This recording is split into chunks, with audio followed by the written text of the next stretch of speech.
Hello everyone, welcome to the Eternal Card Breakdown. My name is Pojo, and the new small mini set, Stormbreak, is out. I hope that it's called Stormbreak. Yep. Just double checking that, because sometimes I get those names wrong. Yeah, Stormbreak is out, and we got a lot of cool stuff going on. There's a bunch of new cards, so we're going to be reviewing them, of course, talking over each of them. This is a first look review. We have already had a little bit of time to play with the cards, but they came out today, so these are first impressions, along with like a little bit of informed stuff based on some of the stuff that we decided to play with, what we found fun, what we found interesting, what we thought was good, what we thought didn't really work out, or like might have been a trap. So we're going to be discussing cards in terms of their Throne and Expedition value, a little bit of their, card art, if there's anything interesting about them, and of course talking about their design, that kind of thing. So we're going to be talking both about viability and like whether or not this is an interesting card to play, as well as who it's for, whether it's for like the combo-oriented Jenny or Johnny, the very big creature, big splashy, huge fun decks of Timmy or Tammy, or of course the spiky I want to win cards that do all sorts of cool stuff. But yeah, we'll just sort of be talking over each of them in turn. First up on the list, Grenadin Uprising. 2 costs, it says once per turn you may pay 3 to play a 2/1 Grenadin with charge that dies at the end of your turn. When one of your other units with more strength dies, set this ability to that strength. So I believe we must assume that that sets the 2/1 Grenadin strength to a unit with more strength. So you get a 3/1 Grenadin if you kill something that has 3 strength, and 4 strength if you kill something that has 4 strength, so on and so forth. So basically makes really ridiculously large Grenadin that have charge, and those are always going to be rushing in to burn your face in a way similar to something like the Infernus Horn from a while back. I actually can't remember the name of that card, but there was a 6-cost one that generated 5/5 Overwhelm Infernuses. This generates, like 5/1 Grenadins or 6/1 Grenadins. Flamestoker, that's the card. But nonetheless, it gives you something that can provide you with some inevitability, or at least force your opponent to have a blocker up every turn. If your opponent's playing a unit-focused deck and you're slowly increasing the strength of the Uprising, this gives you some interesting inevitability, but at the cost of paying, of course, 3 power every turn that you're, open. On the other hand, the threat of it being open is pretty interesting. So this card actually kind of functions in non-Grenadin decks if you're trying to play with cards that have very high strength and low attack power. It's an interesting way to sort of transition into middle or late game. I think in particular this is something that might belong in Expedition, but because of the cost of the card and the cost of the ability, and basically like the fact that the Grenadin is just not that well statted, I don't think it's going to be a particularly strong Throne card. On the other hand, it is a cheaper method of generating Grenadin for certain types of effects, such as, caring about Grenadins in Void, caring about how many Grenadin you have, sacrificing Grenadins for particular effects such as like Align the Tesseract, or any number of interesting combos that care about, say, like playing all of the Grenadin from your Void, that kind of thing. That actually allows you to do some pretty interesting stuff with it. So there might be a couple of Throne combo potential decks that might be a little good. I just think that the overall cost of getting the Grenadin out is still pretty high for what kind of value they offer, even if they value some really interesting recursive value over time. But yeah, it definitely has some value as an Expedition option, both as a way to make some Grenadin to sacrifice for certain cards, like Align the Tesseract, and as a way to give you like a little bit of reach. I wouldn't say it's a super strong card, like, it's about a C in power level, but the overall design is solid enough. There's nothing about this card that particularly interests me as like a combo player, or really as like a spiky player, or even for someone who likes big things, but nonetheless it's something that like kind of does do a decent job of being like reasonably fun to play, and you won't be dissatisfied having this card in your list. Okay, Eccentric Officer. 4 cost, 2/2 decay. Summon randomly rearrange the cost of all the non-power cards in your deck. It's a Valkyrie. It's the second Valkyrie we've had without flying, and it has decay instead, which, similar to the other Valkyrie. We're actually going to be talking about a third Valkyrie in Xenon today, so that's going to be kind of interesting. On the other hand, it's got a really bad stat line and a really bad summon effect. The basic idea behind Eccentric Officer is that if you want to build an eccentric deck with a lot of 9 costs and a lot of 1 costs and just kind of try and swap them around, then you can draw your 9 costs and play them for 1, which is kind of interesting and exciting. If you're in like a Rakano list and you're playing out the new like green card that does some interesting stuff, there's like a Bellows Rebellion, or Bellows Bella's Revolt. That's going to be something that can like potentially get you some interesting shenanigans available if you play the Eccentric Officer first. But a lot of stuff, a lot of different caveats here. One, stat line's really bad. Card could be like a 4/4, and it might still have too much of a cost just from its summon to be like legitimately powerful. 4/4 decay with 4 would be kind of okay, but yeah, like basically, I feel like this card could have had like a decent stat line and been like an interesting drawback in like more spiky decks, and it would have been fine. But yeah, the poor stat line means that it's really not playing for much, and the decay ability, you know, is pretty meaningless here. It probably dies to just about anything, and you lose a lot of tempo in the process. 2, the summon ability is like really unreliable. This is the kind of thing where basically anything that affects your deck is going to be a little bit weaker than stuff that affects cards that are in play and cards that are in your hand, because both of those cards are cards that you can play immediately, whereas if you're looking for like a really powerful effect on something in your deck, especially if it's not the top card of your deck, then you have to get to the card, play the card to activate the particular piece that you want, in this case the cost reduction, then draw a card with the cost reduction on it, which is already determined by the randomness of the deck, but is now also determined by the randomness of whether or not it actually gets a rearranged cost that is going to be beneficial to you. Because amongst other things, it can get 4 cost from Eccentric Officer, it can get some like interesting shenanigans from like 1 cost cards. There's a lot of things that could potentially get like a little bit ridiculous here. People are pointing out that this can be played in like a Throne Reweave deck. I think that that's certainly possible, but also this is going to rearrange the cost of your Reweaves. So like you have to at least get both of those cards into the list. I think that's a lot to ask of a particular combo in order to get just a cheaper card, particularly if you're shifting the card and you're trying to like get other things to happen as a result of it. So like, yeah, there are definitely things you can do with Eccentric Officer. I think that all of them are going to be middling in Throne and also middling in Expedition. Like, very unlikely to be like a super powerful card, Eccentric Officer. It just has like a lot of combo potential and none of the power that you would generally associate with that combo potential. It doesn't give you anything that's like super exciting, except slightly cheaper cards and also some significantly more expensive ones. If you can get your opponent to play it, that's kind of cool, but that would be fairly hard to do. This is one of the best cards to donate if you can actually figure out a way to do it. There is currently one. It's Bella's Revolt. Privilege of Nobility. 1 cost, the enemy player can't make you discard or sacrifice cards. Ultimate, pay 6 to gain 1 health for each of your units and each card in your hand. Yeah, so pretty straightforward stuff. It's a relic that says that you can't die to like Voprex's Choice and Exploits, both of which are cards that you're really seeing a lot of. It just makes it a lot harder to get a lot of your stuff removed, and also makes it a lot harder for people to dig into your hand and do stuff that you rather they wouldn't do. I feel like shutting down Exploit alone might be reason enough to see this card see some play. I feel like it's kind of a spiky design just because it's something where like you are basically like combating a specific meta and like trying to get a lot of value out of that. There is like a little bit of something that's like, you know, you gain a huge amount of health if you actually manage to get a bunch of units down and you don't lose the units to sacrifice effects and you draw a bunch of cards. And that effect kind of needs to be played for the card to be, I think, especially good, because like if you can get that big health bonus and actually do something cool with it, then that's a pretty sweet thing to do off of Privilege of Nobility. Like even gaining like 6 or 7 can be a really neat tempo swing, but keep in mind this is costing you a card out of your hand, and that card is not attacking or blocking, so it is also vulnerable to relic removal and so on and so forth. So a lot of caveats to this one as well in terms of its overall power level. I think that it definitely has a place in both Throne and Expedition as a market card, or as a card that's like designed to combat a particular meta. I don't think that you play this main board unless you have a really solid way to take advantage of that ultimate.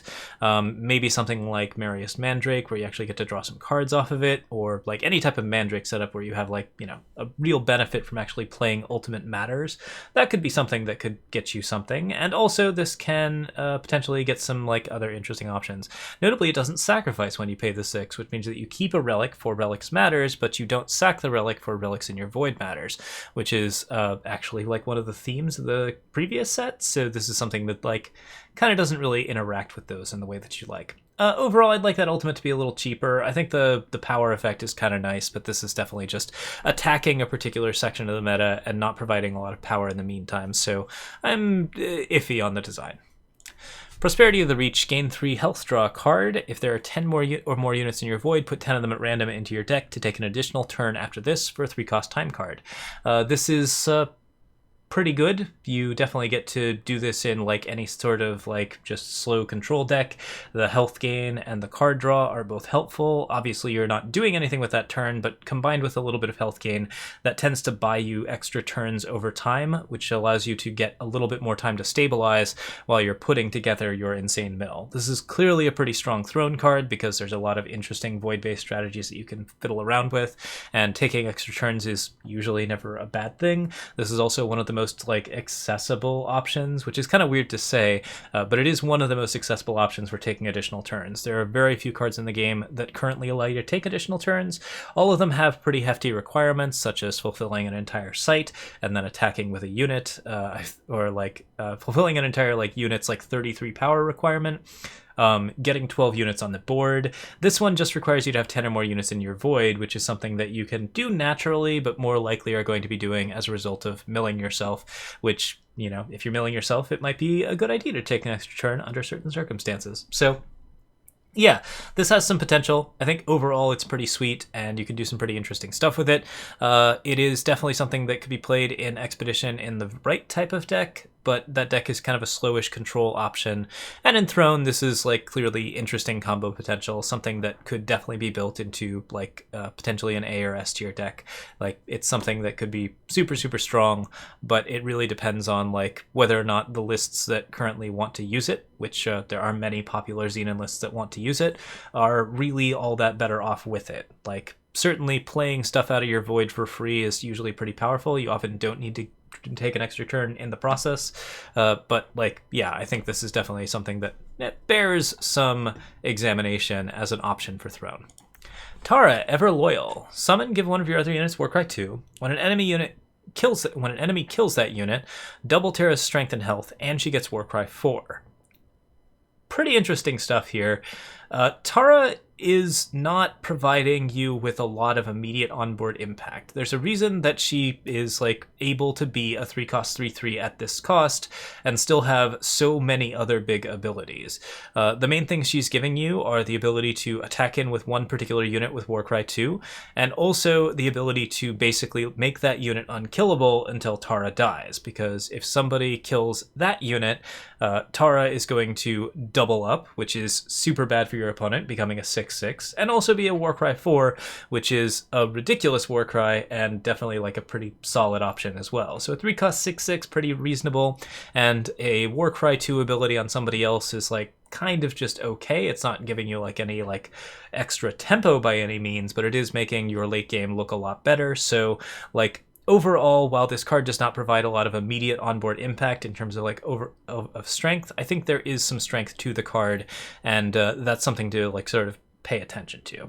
I don't think it's a strong Throne card because, again, Throne cards, the larger the pool, the more you are just demanded to make immediate onboard impact a thing. Summon effects are just really, really powerful. You want them to always do something like kill one of your opponent's cards or make one of your cards just really, really nasty. This is something that is delayed gratification on 2 different levels, and in that case it's not going to be quite as strong in Throne, because like anything that has delayed gratification in Throne is often not going to sort of last that amount of time. But in Expedition, this is clearly a really strong Warcry choice.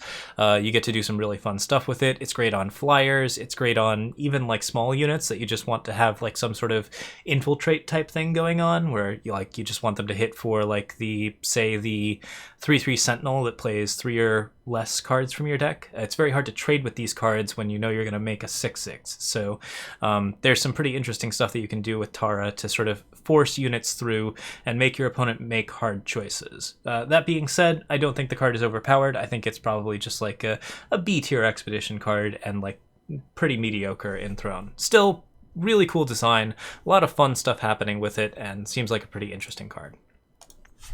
Bellows Revolt. Choose 3 units with different names and 9 strength or less from your deck. The enemy player chooses one to play, you play the others. So this card costs 9, it gets you 2 cards worth of advantage, and your opponent gets to play something, but it's also their choice. So the higher the amount of cards that you can pick to make sure that your opponent has a bad choice, the better this card is, which makes it probably more viable in Throne than it is in Expedition. On the other hand, 9 is a lot to pay for an ability like this. This is something that only allows you to sort of set up a combo or create something interesting, create an interesting situation that may or may not win you the game. It's possible that your opponent can do something to outplay you on this, and that is always something to be concerned about. That being said, if you can find a way to kill the unit that you're playing, basically set it up so that the unit that you are playing is always going to kill the unit they are playing, then you get at least some value out of it. And if you can set it up in some way that you get the essential combo pieces while your opponent is forced to pick one particular combo piece that you may or may not have, then that's another way to sort of like get some interesting things going on. I think there's some potential for Bellows Revolt, but 9 is a really high cost to pay, and also this card probably doesn't win you the game the turn it's played if you're paying 9 for it, which, you know, both of those things make it like significantly less viable in my eyes. This isn't like a Martyr's Chains where it's just always going to work for you. You have to build your deck very specifically around it, and then once you do, I don't know if there's a combo that currently is just so good that it's worth Bellows Revolting for. This is one to keep an eye on, but overall I don't think the power level is particularly high. I think the design is fine. It's very safe, and like it's certainly got some interesting potential to it, but this is a card that could have been costed much cheaper and potentially spawned a really scary deck. As it is, it's costed extremely high, and it's probably going to be ignored. Stormhex. Play a permafrost on an enemy unit or create and draw 4/4 Storm Dancer with flying at a fast spell speed. Immediately stunning a unit for 3 is good. You get to permanently remove that card, and if you don't actually have the ability to remove that card, this is the only like endurance. If a unit has endurance and all the other units have endurance and you can't actually play your permafrost, then Stormhex has the advantage of being able to actually create and play a unit, which is versatility in a way that is actually very helpful. I can see this card being powerful in Throne or Expedition. The cost is a bit prohibitive in Throne, but overall this is certainly something that's fine to play and seems like a nice little combat trick that also creates a curse, which can be beneficial for certain Throne decks as well as for any type of Expedition deck that just wants to play more permafrosts. There's already a lot of blue control out there. I think people are playing like with Helios decks quite a bit, trying out possibly this card specifically. So yeah, this is something that has some good strength to it and probably could be worth a decent penny in Expedition. Certainly not a bad card by any means, and a pretty cool design overall. Glen Fasciata. 4-cost, summon, play a 3/3 Mandrake. Ultimate, when Glen Fasciata is transformed, play a copy of the new unit. Wow, this one's like kind of tailor-made for me. There's a lot of things I like about this card. It's really fun to reshape because it also gives you an extra unit to play with. It's a 4-cost 1/1 that plays a 3/3, so you're getting 4/4 of stats split across 2 different cards. Generally, that has been a decent stat line. For 2 units plus 4/4 in stats, that's pretty on par with some of the other stuff that we have seen, basically along the lines of Marison's Disciple, that kind of general setup. I can see this card being played in Expedition, especially since it has a Mandrake benefit and also plays 2 Mandrakes, which means that it's pretty strong Mandrake card overall. So Mandrake transformations seems like something that actually could be played. Obviously this card is super fun with unstable form in either format. I think it's a really fun design. I don't know that it's super powerful. I think that in Expedition this is probably going to be pretty annoying in Mandrakes, and in Throne, maybe. It's at least got the ability to play 2 blockers, and then it also really benefits from a bunch of other stuff that you will probably be playing around with Transform decks. I don't think that deck's going to be like A-list, like perfect, but I do think that this card definitely has like a little bit of power in those types of lists just because it's doing so much at the same time. The 1/1 is pretty likely to get destroyed before it gets transformed, but even then you still got a 3/3 Mandrake to play with, and that's fine. Those 3/3 Mandrakes cost 3, so if you unstable form 1, it turns into a 4-cost, and that's pretty reasonable. Yeah, seems like a solid card for setting up transform lists. There really aren't that many cards that do this job, so I'm super into this design. Thieving Fox. Unblockable while the enemy player has more cards in their hand than you. This is, I believe, Mercurio's card off of the Create a Card influence thing. So yeah, it's a 2/2 with unblockable, and it also has an infiltrate of look at the top card of the enemy player's deck. You may draw it or the card below it. The unblockable, of course, only being if the enemy player has more cards in their hand than you.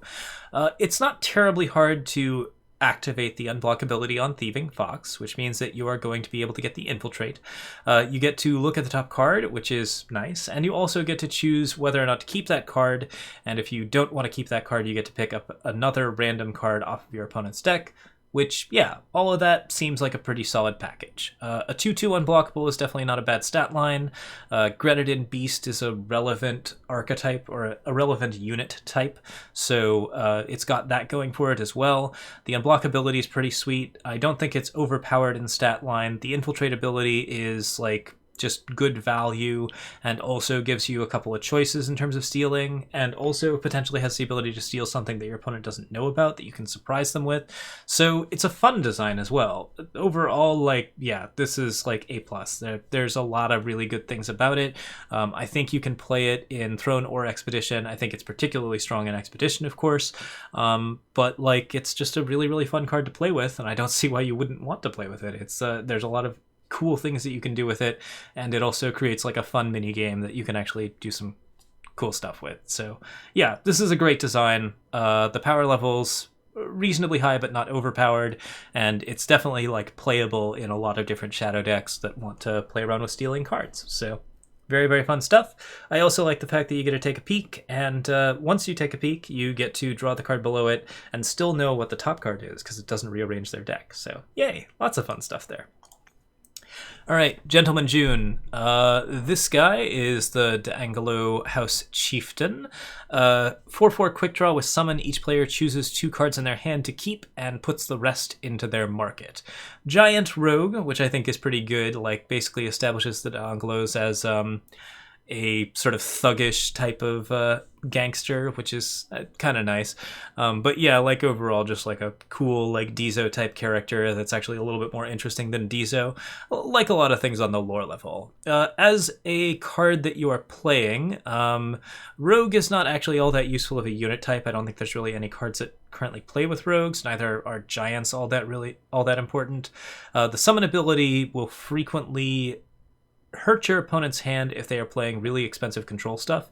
So if you're a Stonescar deck that's trying to get into the mid-range, this is something that you can definitely play because the stat line is reasonable, the quick draw ability is pretty nice, and the summon ability basically just forces your opponent to discard a couple of cards of their choice, which, yeah, not terrible. If you are trying to deal with like decks that are drawing lots and lots and lots of cards, this is something that can really kind of push there. At 5, it's not super competitive in Throne, but I think in Expedition this makes a pretty reasonable mid-range choice and fits a slot that isn't really there at the moment in Expedition. There's a couple of Stonescar cards along this type, so Stonescar mid-range might be a thing in that type of setup. You could also do it with Feln, or of course Xenon, or really anything with Shadow. So yeah, like being able to punish the big primal decks is going to be kind of relevant, I think, especially if people continue to play Helios. So this is a potential option to build into a deck that plays like mid-range stuff and attack the meta in that way. I think it's a fairly spiky card, but it also is just pretty classy and well designed and looks like a decent amount of fun to play. Overall, it's not going to be doing anything like super flashy. Your opponent still gets to keep 2 cards, and those cards are probably going to be very valuable to them, but like it can potentially get you a lot of card advantage as long as you are playing cards before they are. So yeah, you can force discards with this. That makes it reasonably strong. Shul Custodian, 4/3 for 4, summon, put an enemy unit into the enemy player's hand, or deal 1 damage to the enemy player for each spell in their hand, and increase their cost by 1. Very similar to the Shadow card, this is a card that addresses those like big primal decks that are trying to draw a lot of cards by basically like dealing a bunch of damage to their face, which is hard to do because Face Aegis is just so prevalent in this game. I feel like Eternal has like currently a bit of a problem with Face Aegis. Transpose is a big part of the like issue. Like it used to be not very easy to get Face Aegis, although I guess Island's Favor kind of did some of that pretty well. Like I don't know, I feel like a lot of these like really interesting cards often don't trigger as much because of the fact that Phase Sieges exists. On the other hand, this card is versatile and also bounces stuff, which is really, really fun for any sort of aggressive Sentinel list. Sentinels are super scary, and Shul Custodian is a great option to continue that sort of scariness going forward. There are a lot of 3-cost Sentinels with really, really nasty stat lines, and if those units do not have things blocking them, your opponent is going to be forced to make some very, very hard choices down the line. So playing a Shul Custodian on 4 after playing a 5/5 Sentinel is usually a pretty good tempo play, and if the opponent is not playing units, then you have a really, really good answer to that, which is to mess up all their spells and make everything take an extra turn. So yeah, Shul Custodian is a moderately well statted unit that is like at least better statted than most units that bounce, and it's a Sentinel, which is a relevant unit type, and it hurts control decks as a side bonus. So I think this is like super strong, should be played in Expedition, will be likely okay in Throne. Nakus, Bastion Prodigy. When you play a spell or weapon directly on Nakus, amplify 1, give Nakus +1/+1. This is a pretty good amplify card that like triggers off of a lot of different weapons. I think it's got some serious Throne potential as a combo card, because there's some obvious ways to like use amplify 1 to do pretty nasty stuff based around amplify. So if you want to do soldier decks and things like that in Throne, this is something that actually has some value there. Same thing goes for Expedition, because there are soldier amplify matters cards in red, green, blue. So if you can actually get the 3 colors set up, this is something that actually works pretty well. But I'm pretty interested in seeing like probably some infinite combos or like unusual, ridiculous nonsense coming out with Overloader and Nakus together. And I think those combos probably have enough power to be played in Throne decks. So seems pretty reasonable. Overall, like Nakus is reasonably well statted for a 1-cost due to the fact that he gets like a bunch of bonuses when weapons are played directly on him, and also really, really flexible late into the game due to the fact that, yeah, if you play spells on him like a Finest Hour, you just get to give him a permanent stat buff, which is equal to however much power you have available. That kind of power sink is generally pretty solid, and this card sort of fills all the little checkboxes on that. It's just good value all the way around. Solid, solid choice. Crafty Occultist.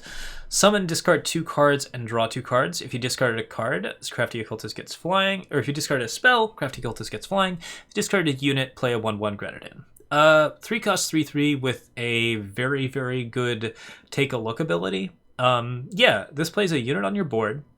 It draws you cards and allows you to pick cards for like setting stuff up, and it discards cards, which enables discard-based strategies, playing with echo cards, playing with fate cards, doing all sorts of stuff to actually get card value out of that. Draw 2 cards, discard 2 cards has never been this cheap.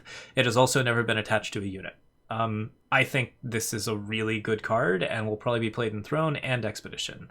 The flying and the 1/1 Grenadin are certainly bonuses. If you can discard a unit, get a Grenadin, and then like sacrifice that with Devour or something like that, yeah, there's a lot going on here. A 3/3 flyer for 3 is certainly really strong, so if you end up discarding a spell, especially if that spell is, say, a Snowball or a Herald Song or like anything along those lines, yeah, you're pretty happy with that. Like, that's certainly a reasonably statted unit. And then the 1/1 Grenadin is a nice blocker that keeps you alive for longer. Really, though, like, if you didn't discard a spell or a unit, and you just discarded 2 power, and you had a 3/3 unit for 3, and you just got to pick up 2 better spells and fix your hand, yeah, I mean, I think that's fine. You do discard before you draw. That's like the one thing about Crafty Occultist that is like not amazing, but yeah, this type of looting is pretty powerful, and it's really, really good attached to this unit. I think that this is overall like very, very solid stuff. It should be a solid Throne sort of. I'd say it's going to be a fairly powerful card in Throne because it fits in a lot of decks. It doesn't define those decks. Most of the Throne cards that we've talked about have a lot of power because they are good in one particular combo deck or something like that. And like, if you can actually get that combo running and it's more powerful than like all the other Throne combos, that's something that's kind of cool. This card is a role player. This is something that actually like helps you get all of your other combo decks running. It's more likely to see play in Skycrag decks than most other cards, which I think, you know, earns it a pretty high power level for me in terms of throne decks. Skycrag is not that popular in Expedition right now, so I feel like this card might actually not see as much play in Expedition as it does in Throne. But it's a very good design. It's clearly pretty powerful. The discard 2 before 2 was definitely a really good choice. I don't know if that's going to be enough to sort of contain its power, but I also don't think that Skycrag is in a particularly good place right now for even this type of stuff, so it's possible that we won't see too much with it, despite the fact that it's a very powerful card for Skycrag, and I think it's even a pretty push card for Skycrag. This is potentially something that actually does some good stuff. Alright, Devastation. Kill an enemy unit, an enemy site, an enemy relic, steal the enemy player's remaining power this turn. Does 4 things. 3 of those things are card advantage, but you have to get at least 2 of them for the card to matter, I think. If you pay 6, kill a unit, kill a relic, that's not bad. You also get maybe some extra power out of it, which might be nice to play another card, give you some tempo, whatever. Most of the time your opponent's not going to allow you to steal a bunch of extra power, but that's certainly got some potential, and it can shut off stuff like Talir that's storing power, but mostly you're not really going to see that happen very much. You're going to get very, very little power out of it. You're probably not going to be able to play the cards that you want off of it. If you get a site with this in addition to a unit, as opposed to a relic with this in addition to a unit, then yeah, that's much stronger. I think that is a pretty serious tempo play, and if you manage to actually get that going, you're pretty on par with your opponent. If you get a site, a relic, and a unit, this card is now in good stuff territory. It's really, really strong. So the question is basically what types of meta, what types of markets make it so that this card gets played when your opponent has a unit, a site, and a relic down.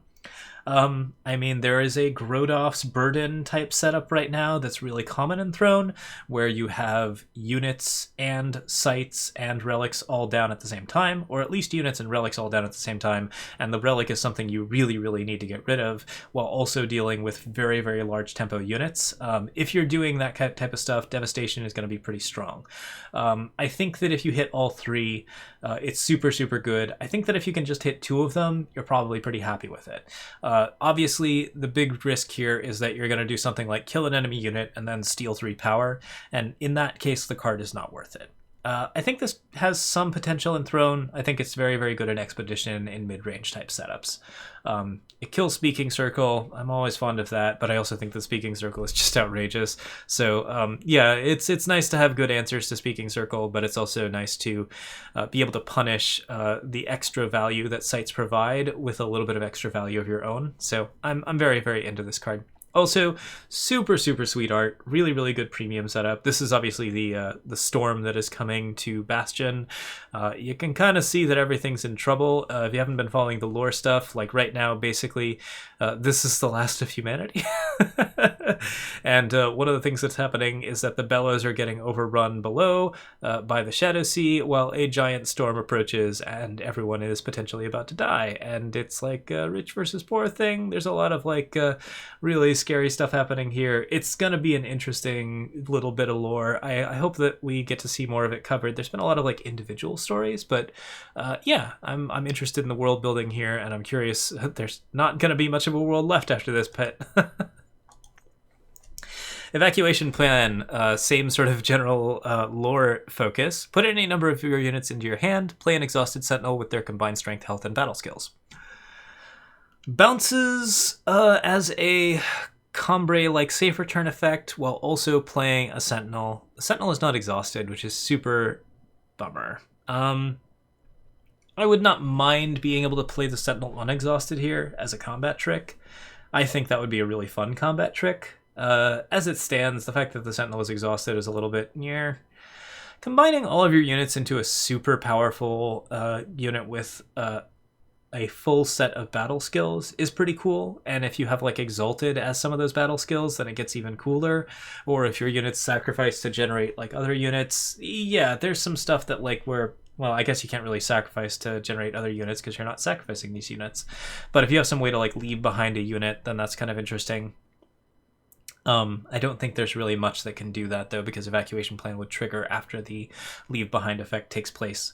Still, this is something that does create like a pretty big, interesting Voltron, and that I think bears some attention in Throne decks and Expedition decks.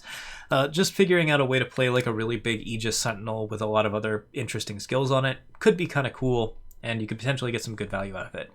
When you do this, you're probably blocking a bunch of other stuff, so you don't lose a lot of tempo on it, because you're just basically setting up some blocks that are not very good, and then turning into a big giant sentinel that may or may not have double damage and overwhelm and a bunch of other stuff that's pretty scary.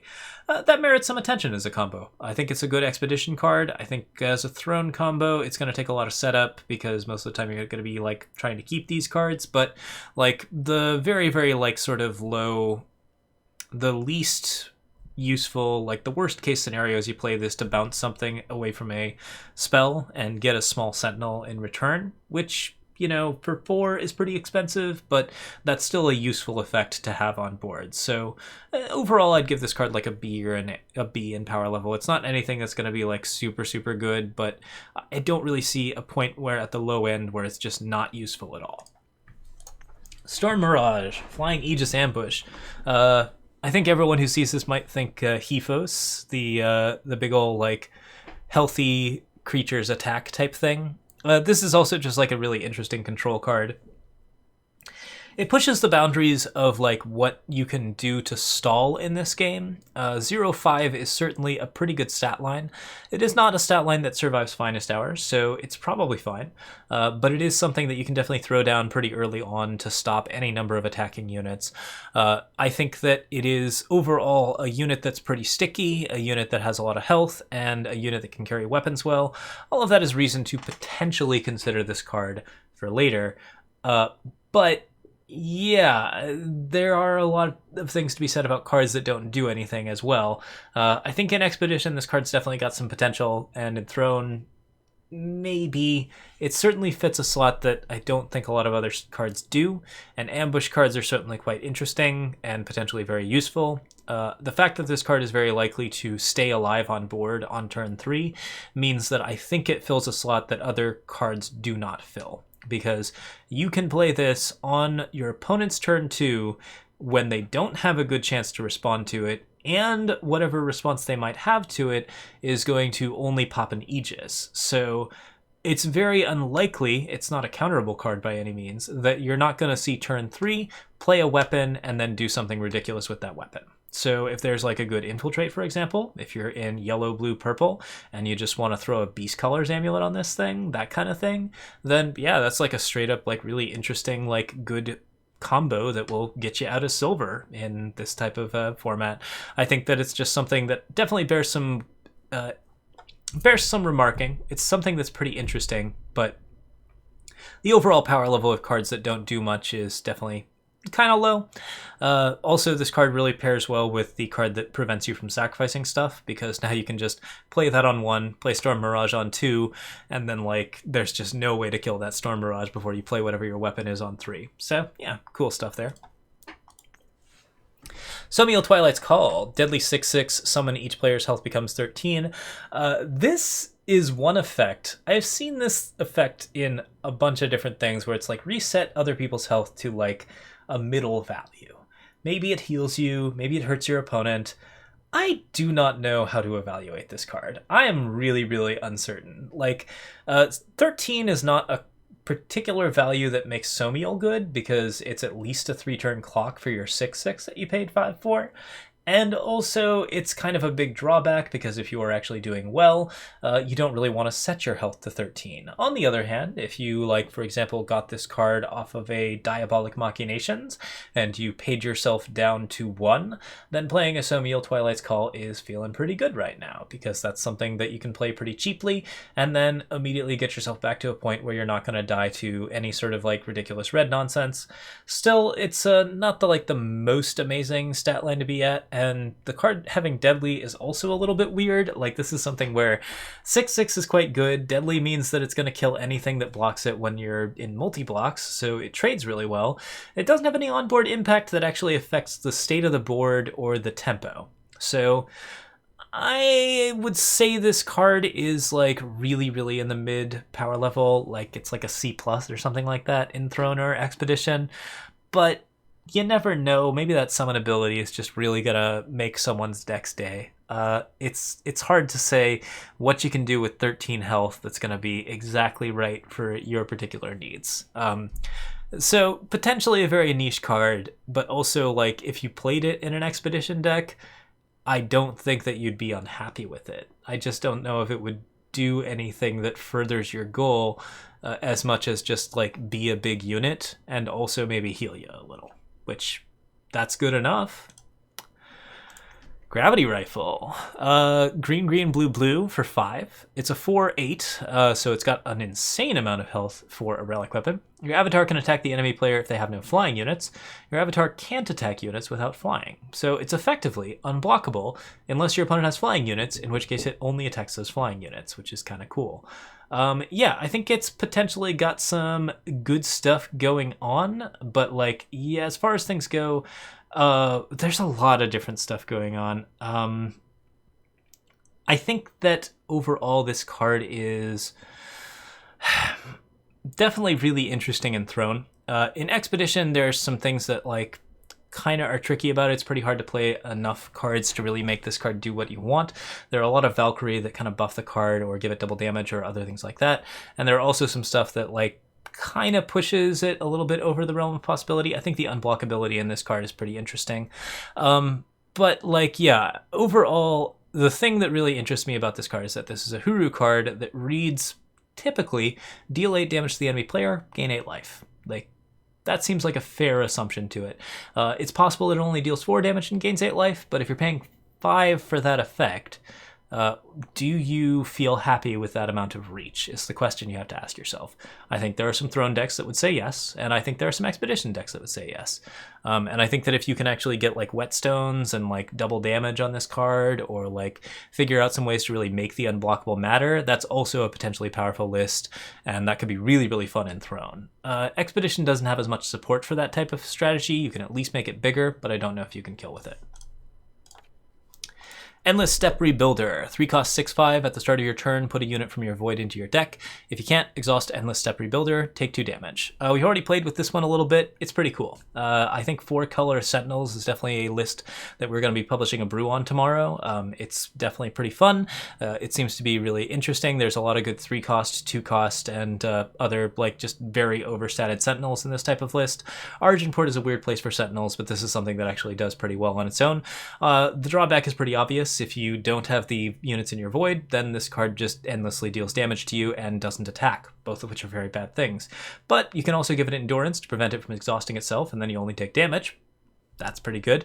And then also, like, the card is a 6/5 for 3, so yeah, not too much to complain about. Discard stuff with Auto Tread and Barricade Basher to make this card viable. It's really only good in the red, green, purple deck in Expedition and potentially Throne, but I think it's definitely a really powerful card in Expedition because it's a stupidly satted Sentinel, and the drawback to it is something that fits really well in current Sentinel lists. Granahan, the first robot chicken, the first chicken, I think, in Eternal. Our standard is like a Pojo, which is a fire-breathing chicken, so it's always nice to see a chicken card. Very representative. This is a lifesteal 1/3 that summons and draws a card. It's very good. It's a super strong Felon card. It's a role player in, I think, Throne, just because like picking up a card that deals damage is probably fine, and it also plays a really good role in actually getting that grenadin damage deck off the books. It's been pushed for a long time. No one's been playing it. I think this one might finally push it over. It's super strong. I love the design of it. I think it's really, really fun. It behaves really well with the other shadow card, which I thought we already covered, but I feel like we might have missed it somehow. Where is it? Oh, maybe it was in the previous set. There's a shadow card that I don't actually know why I can't see it. I thought it was in this list, but there is a shadow card that actually like increases the strength of cards by the amount of like grenadin that are dead or something along those lines. So there's some ways to actually give this card extra damage in Feln, which really helps the value of the card overall. And of course, the drawing a card is just useful, especially when it's a scheme on a 2-drop with lifesteal and a good stat line. So Grenadin Bird, also a useful unit type, super fun design, very powerful. I'd say like an A power level in both Throne and Expedition, and like overall like super good. Grand Builder, summon, gain 3 influence in a faction of your choice. We have played with this already in Expedition and had a delightful time with it. The Entomb ability is gain 3 health, which is also useful. I think in Expedition this most likely belongs in some sort of Friends in Low Places type deck. Maybe not something that's playing like 4 colors and just trying to get to all of the different things, but if you're playing 5-color decks that really want to play like really deep, expensive cards, Grand Builder does that. And I think this is the first card in that line that actually does that. So activating the triple influence and quadruple influence cards in 3 and 4 color lists is now accessible. That's something that wasn't there before, and therefore it's something that like you really want to look out for in terms of the power level of this card. It also has an Entomb ability that's good. Like I think that a 4-cost 3/3 in colorless is a reasonable stat line. The health gain actually means that you live to see the cards that you were trying to gain influence for. Overall, the design just really leads towards a good pattern for big control lists that want to play a lot of different colors. I think this card is very powerful. I think it's probably going to be good in Expedition decks that want to play some really interesting greedy stuff. I think this card is very fun because playing really greedy stuff is definitely exactly up our alley, and we'll probably be showing off a list along those lines pretty soon as well. It's definitely something that should be happening in the near future. I don't think it's a good deck yet, but I do think it's definitely a fun choice to be playing around with. And yeah, Throne stuff, I think there's actually a lot of good reasons to actually get this summon ability. The other thing that's really good about it is that you can use it to gain influence for Surge, and I think it's the only 3 influence card that actually happens off Surge. So you can Surge up to 5 times in a turn now, which is pretty good turn 4. Could be very solid. And that's it. That's all of the cards from this particular setup. This was, of course, a pretty long review because we were reviewing all of the cards, but I would say that overall, as far as the set goes, there is not a huge amount of power in this set compared to other sets, but a lot of the cards are just good enough to be played. Like, they're all like very fun, well designed. There's not a lot of chaff here. I feel like Eccentric Officer is the only card that I would like just probably never end up playing and really feeling good about. Most of the stuff that is in here, if you played it in a deck, you'd be really happy to have it in your deck. It's a lot of fun to play with. It's going to be really interesting to play with, and I think that's sort of like the thing that matters the most. So for Expedition, this is like a super good set. For Throne, you could probably give it a pass. There's really not too much in here that's going to like completely blow your socks off. If you want to build like a particular combo deck, like Prosperity of the Reach, or like do something really interesting with Granahan, or Crafty Occultist. I think Crafty Occultist might be the one Throne card that really sells it. But if you're not like interested in those particular colors or into like the mill type decks, then this is one that you could potentially pass over for a Throne list, because most of the cards here are just really good designs, and really fun to play, and really well balanced. And with Throne, balance is maybe not what you're looking for, because you're often looking for just the most insanely powerful cards. So keep an eye on it. There are definitely a couple of cards that could potentially get like blown completely out of proportion, like Nakus or the additional turn card, but I'm not seeing anything here that's just like absolutely guaranteed to be like the most powerful card in the set. So there's some pretty interesting stuff here, and it's a super fun one. I definitely recommend it if you're just interested in playing some Eternal and having a good time. And that's our overall review of the set. So thanks so much for watching, everyone. I am Locopojo. I'm on YouTube, Twitch, Patreon, and Twitter, all under those names at the moment. I don't think that's changing anytime soon, but we'll discuss it if it does. Thanks so much for watching, and we'll see you next time. Cheers.